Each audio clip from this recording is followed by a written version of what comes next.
بسم اللہ الرحمن الرحیم الحمد للہ رب العالمین والصلاة والسلام علی محمد وعلی آلہ واصحابہ اجمعین۔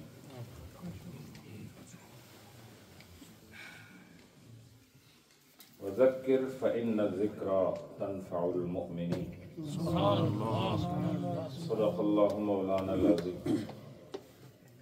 درود پاک پڑھ لیجیے۔ السلام علیکم یا رسول اللہ وعلی آلہ واصحابہ یا حبیب اللہ۔ حضرات، ہم سب کے لیے بڑا ہی پرمسرت موقع ہے کہ ہم انتہائی شرافت کا پیکر شخصیت اپنے آباء و اجداد کی سیرتوں کے امین اور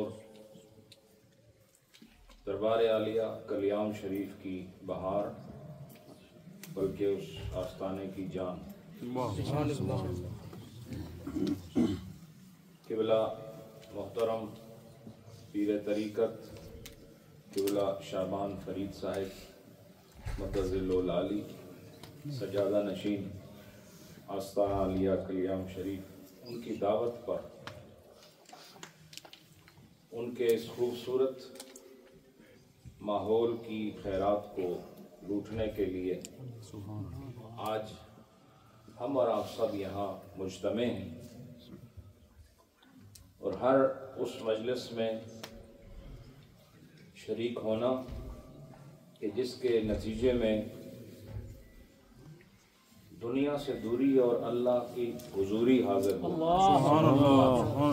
وہ محفل قابل فخر بھی ہوتی ہے، مطلوب بھی ہوتی ہے، اور وقت کا تقاضا اگر دیکھا جائے تو صوفیاء کرام کی تعلیمات کو عملی صورت میں ڈالنے کے لیے محنت مشقت کے ساتھ میدان عمل میں آنا ضروری ہو گیا ہے۔ ہمارے دربار عالیہ دیوان حضوری کی پہچان اس آستانے کی شان، اس آستانے کے سجادہ نشین ہم سب کے ساتھ ایک گہرا تعلق، آپ کے ساتھ بھی گہرا تعلق سید صاحبزادہ پیر عرفان شاہ صاحب متظل العالی سجادہ نشین آستانہ عالیہ دیوان حضوری، وہ بھی زینت مجلس ہیں۔ ہمارے مقتدر صاحبان عز و شرف علماء کرام آج اس بزم کی زینت نظر آ رہے ہیں۔ ہم سب کے لیے وہ تمام علماء کرام جو صرف عقیدت والے نہیں بلکہ عقیدے والے ہیں، ان کو ہم اپنے سر آنکھوں پر رکھنے کے لیے تیار بھی ہیں اور فخر محسوس کرتے ہیں۔ حضرات محترم، عرس پاک کی یہ محفل جو اولیاء اللہ کی یاد میں منائی جاتی ہے، اور اس مرکز کو یہ شرف حاصل ہے، یہاں اکثر الحمدللہ بہت خوبصورت مجالس ہوتی ہیں، چونکہ یہ مرکز اہل سنت و جماعت مسلک کے حق کا اعلیٰ حضرت کا ترجمان مسلک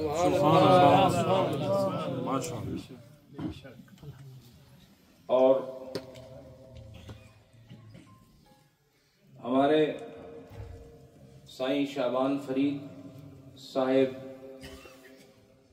چشتی متظل العالی، ان کی شخصیت آپ کے سامنے ہے۔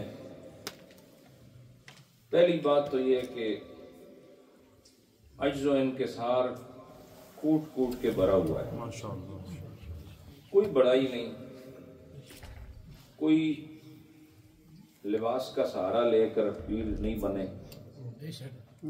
کوئی جماعت کا سہارا لے کے منظر پر نہیں آئے۔ میں سمجھتا ہوں ان کی سادگی ہی ان کا فخر ہے، ان کے مزاج کی یہ متانت، ان کی گفتگو میں یہ صوفیانہ سجاوٹ، اور ان کے طرز عمل میں یہ منکسرانہ حرکت و سکون اہل معرفت کے لیے باعث سکون ہے۔ حضرات، اس دور میں ہر مسلمان کے لیے اپنا مسلمانی فریضہ ادا کرنا ضروری ہے، لیکن فی زمانہ سب سے بڑا ذمہ ان لوگوں کا ہے کہ جن لوگوں کو عقیدت کی نظر سے دیکھا جاتا ہے اور جن کی بات کو بلا چون و چرا قبول کر لیا جاتا ہے، اور جن کے ساتھ نیاز مندی کا رشتہ ہوتا ہے، یعنی سجادگان درباران تصوف، وہ لوگ کہ جن کو لوگ اپنا امام مانتے ہیں لیکن دل کا امام مانتے ہیں۔ تو گویا ہمیں جو بتایا گیا تھا کہ اللہ والوں کی مجلس میں دلوں کو کنٹرول رکھ کے ساتھ، حفاظت کے ساتھ، ضبط کے ساتھ رکھنا چاہیے، وہ لوگ اگر واقعی دلوں پر حکمرانی کرتے ہیں تو میرے خیال ہے کہ اب وقت آ گیا ہے کہ ہر پیر، ہر شیخ، ہر صوفی مقتدا اپنے مریدوں کے دلوں کو حکم دے کہ وہ تصوف کا حقیقی راستہ اختیار کریں۔ سبحان اللہ، سبحان اللہ۔ فتنے ہمیشہ سے نبی پاک علیہ الصلوۃ والسلام کے دور سے فتنے چلے آ رہے، پھر صحابہ کرام کے دور میں فتن معروف اور ہم سب کے لیے معلوم ہے، اور پھر مرور وقت کے ساتھ ساتھ یہ فتنے سر اٹھاتے رہے، لیکن اس وقت گویا فتنوں کے جتنے بھی سر تھے وہ سب برآمد ہو گئے، جتنی چھپی ہوئی شاخیں تھیں وہ سب رونما ہو گئیں۔ کہیں پہ ہمیں رفض کا فتنہ نظر آتا ہے، کہیں پہ ہمیں خارجیت کا، ناصبیت کا فتنہ نظر آتا ہے، اور وہ عقائد حقہ کہ جن پر امت 1400 سال سے متفق رہی ہے، اب اس متفق علیہ ماحول کے شیرازے کو بکھیرنے کی ناپاک کوششیں جاری ہیں، اور اس عرص پاک کی پاکیزہ مجلس سے فائدہ اٹھاتے ہوئے میں یہ پیغام دینا چاہتا ہوں کہ آپ نے کسی فتنے کا حصہ نہیں بننا۔ جو ہمارے عقائد 1400 سال سے متفق علیہ ہیں اور جن پر اجماع امت معروف ہے، ان عقائد میں اب کسی فرد وحید کی کسی تحقیق کو ہم قبول نہیں کرتے۔ اب کی تحقیق ہمارے نزدیک تحقیق نہیں ہے بلکہ پچھلوں کی تردید ہے، اور وہ تحقیق جو پچھلوں کی تردید کرے وہ پچھلا زمانہ جو نبی کے قریب زمانہ ہے، ہم اس تحقیق کی جو پچھلوں کی تردید کرتے ہیں ہم خود اس کی تردید کرنا چاہتے ہیں۔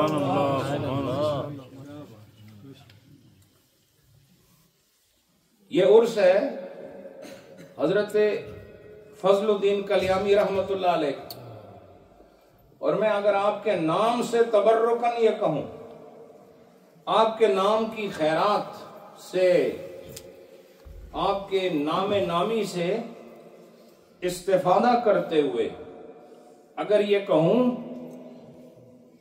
کہ فضل الدین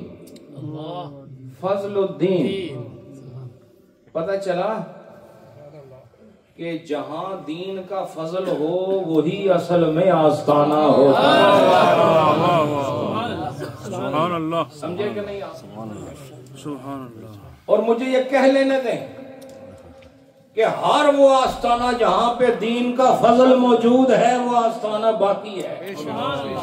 اس کی عزت بھی باقی ہے, اس کی شان بھی باقی ہے. اور جتنے بھی آستانے ہیں ان کی شان اگر ہے تو دین کی وجہ سے ہے, ان کی شان دین کی وجہ سے ہے.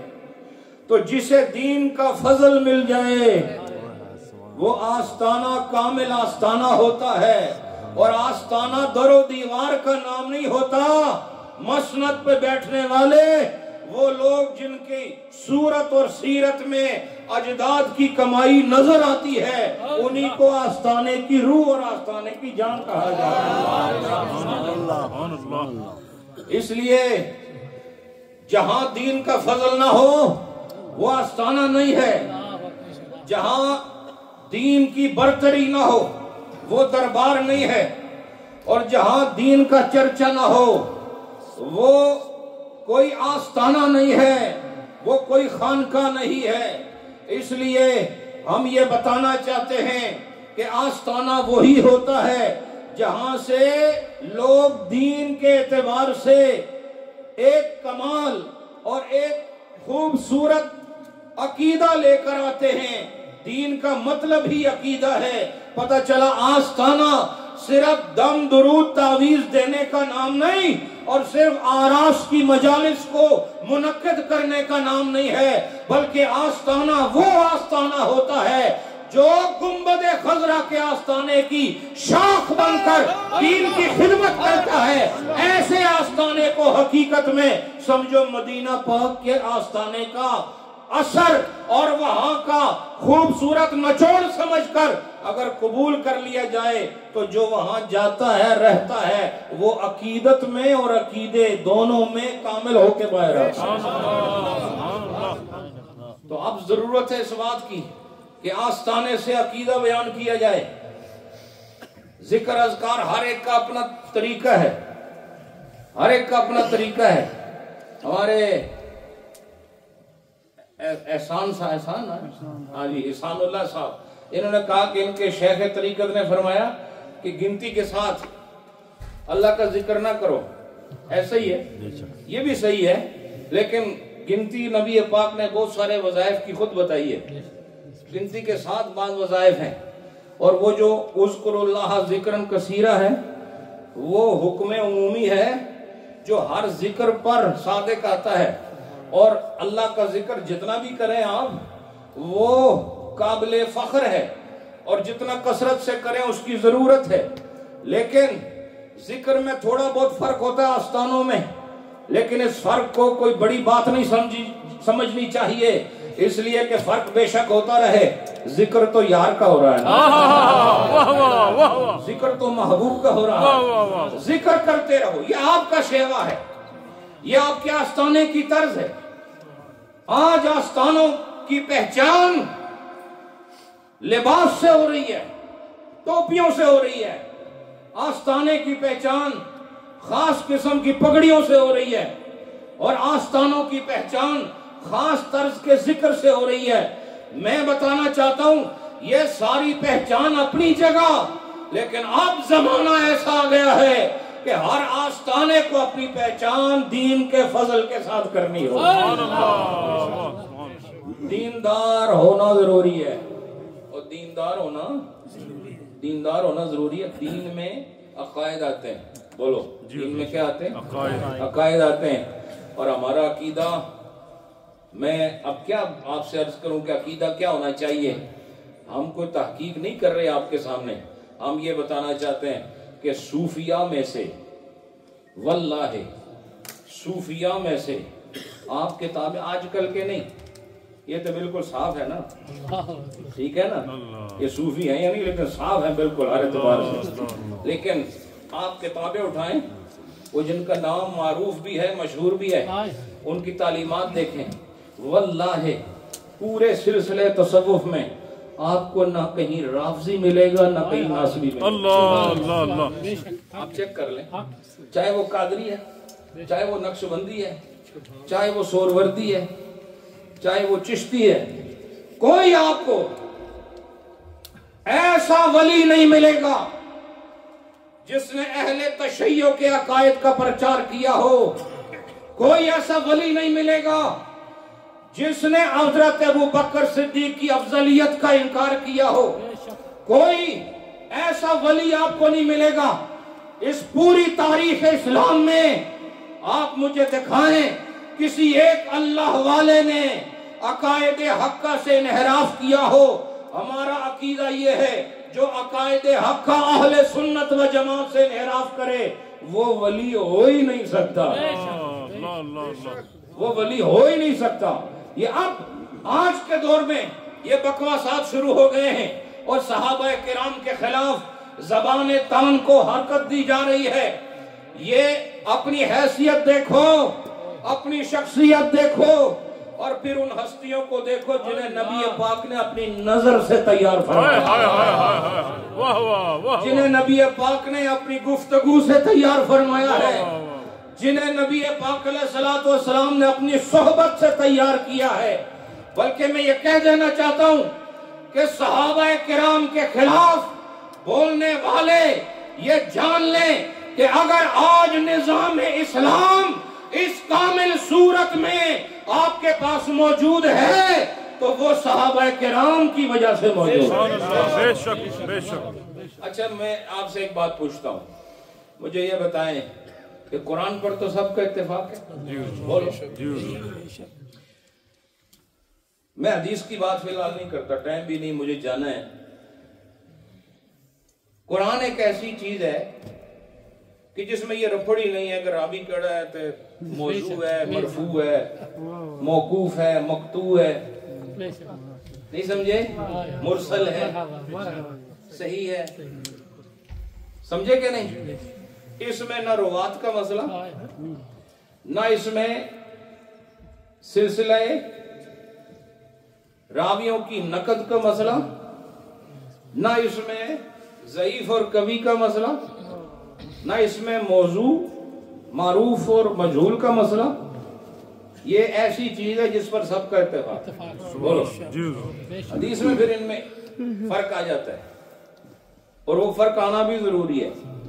جو علم حدیث سمجھتے ہیں ان کو پتہ ہے، جو اصول حدیث پڑھے ہوئے لوگ ان کو پتہ ہے کہ یہ فرق نہ ہو تو دین کا اس بات صحیح معنوں میں ہو ہی نہیں سکتا.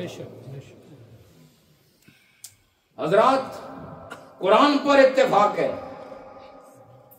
قرآن پر اتفاق ہے، لیکن میں آپ کو بتا دینا چاہتا ہوں قرآن کا قرآن ہونا یہ موقوف ہے زبان مصطفیٰ پر.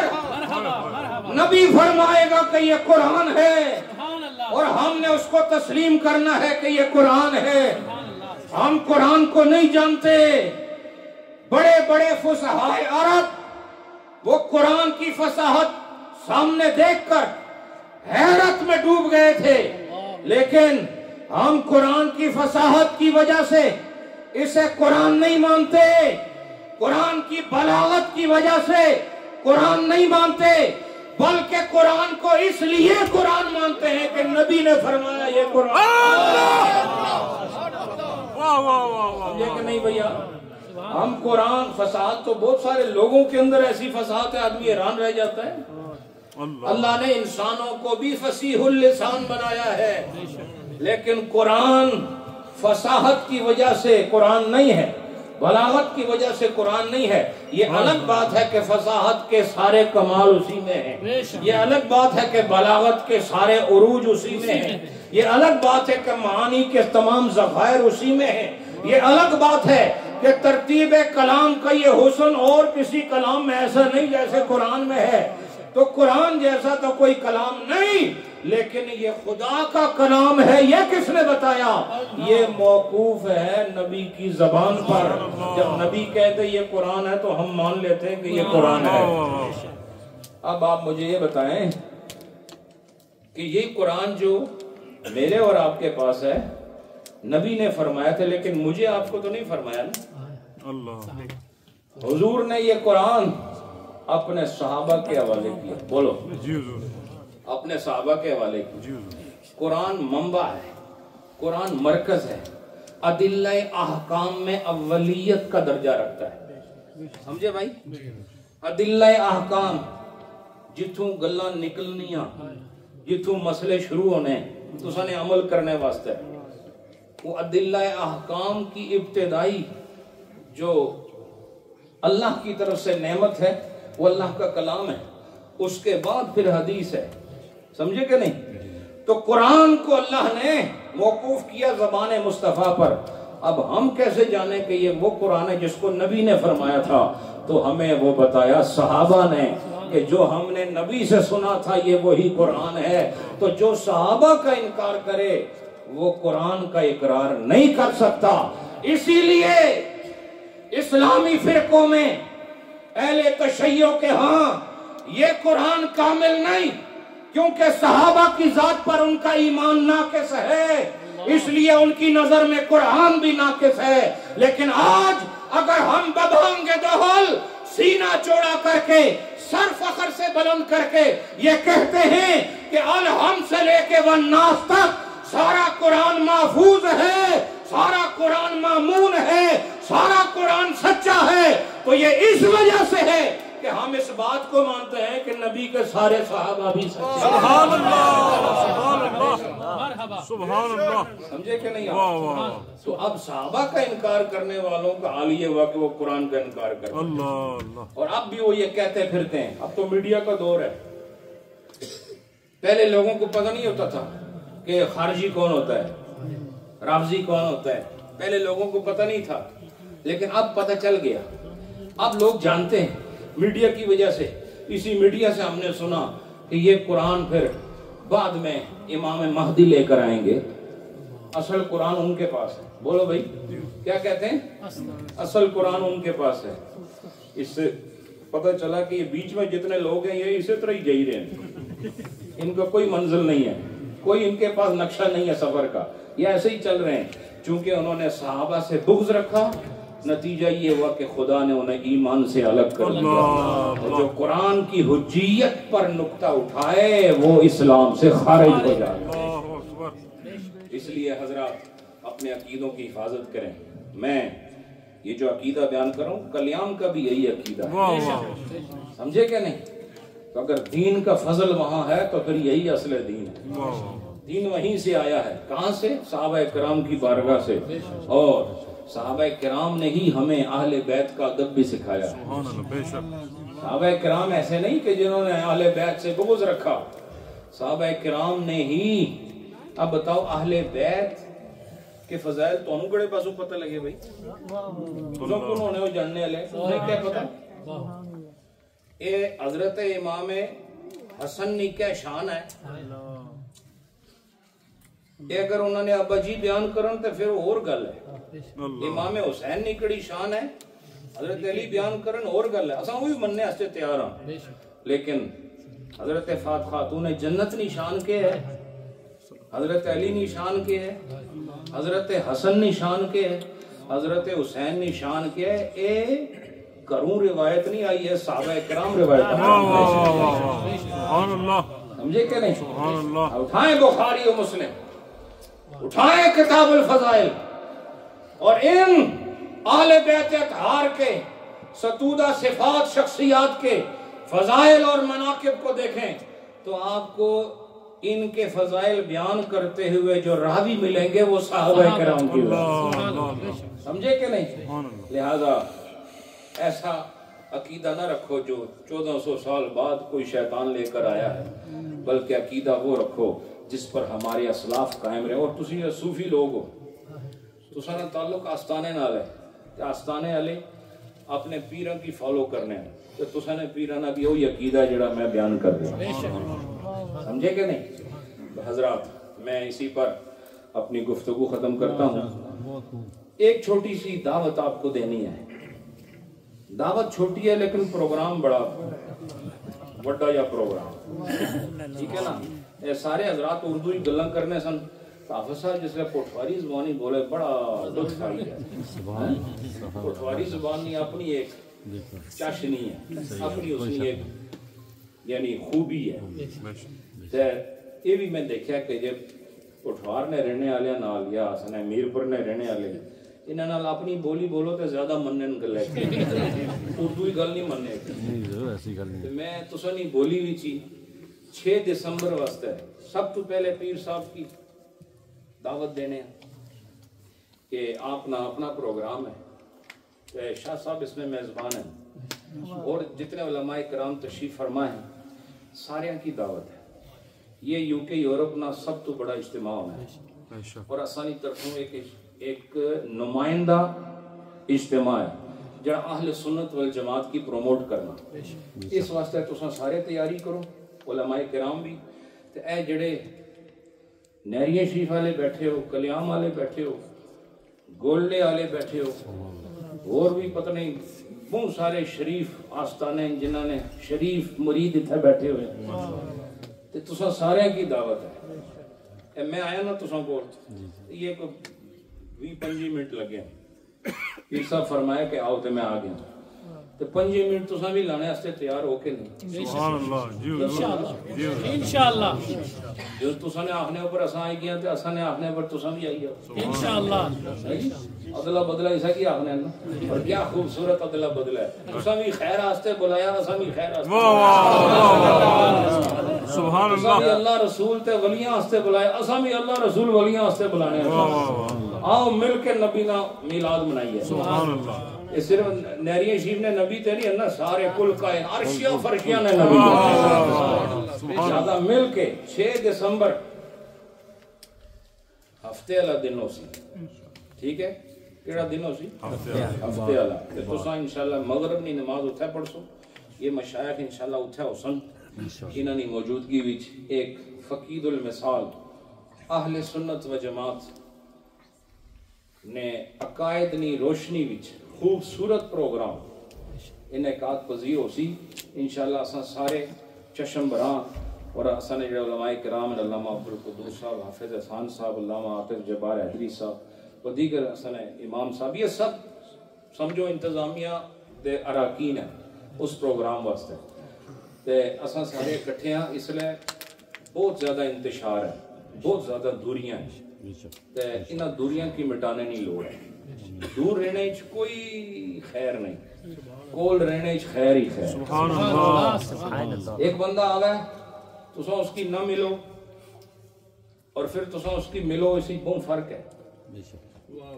ملنے میں بہت خیر ہے, ملنے میں محبت کی تاثیر ہے, اور آپ اور ہم نے ملنا ہے رسول اللہ کے لیے. سبحان اللہ. 6 دسمبر آپ نے یاد رکھنا.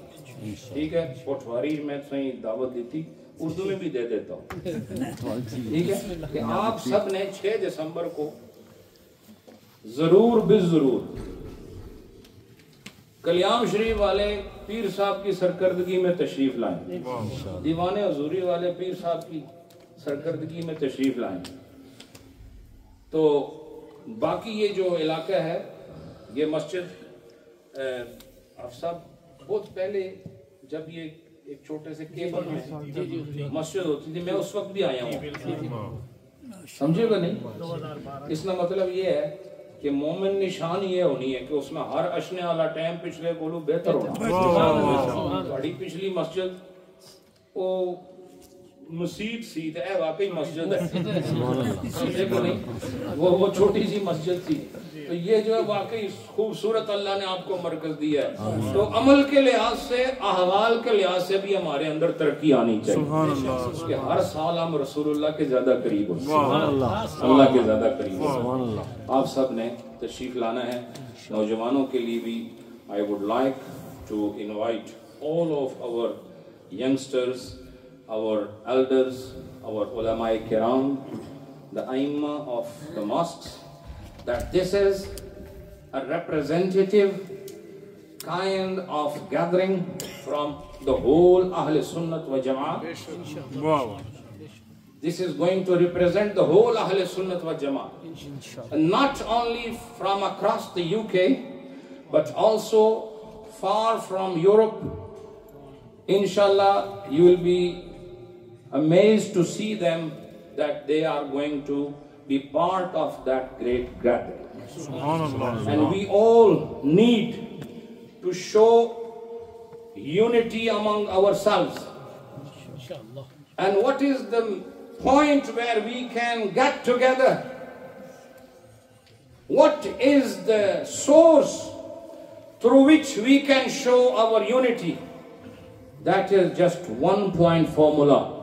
That is the most noble self of Rasulullah through which we can get together. Through which we can get united. And our youngsters, they need the company of the tasawwuf. They need a spiritual company so that they can confront the upcoming fitnas, the upcoming anti-Islamic things which are going to be appeared very soon in the future. Our youngsters have to be prepared for that. And how can they be prepared? It's only one formula, that they should know about their religion, they should know about their deen, they should be pretty equipped with the knowledge of Islam, through which they will be able to combat with that situation. سمجھے؟ تو آپ لوگوں کا آنا بھی ضروری ہے. We need our youngsters definitely present there on the 6th of December. So together we all rejoice upon the birth of Rasulullah sallallahu alaihi wasallam. Wa akhiru da'waya. Alhamdulillah.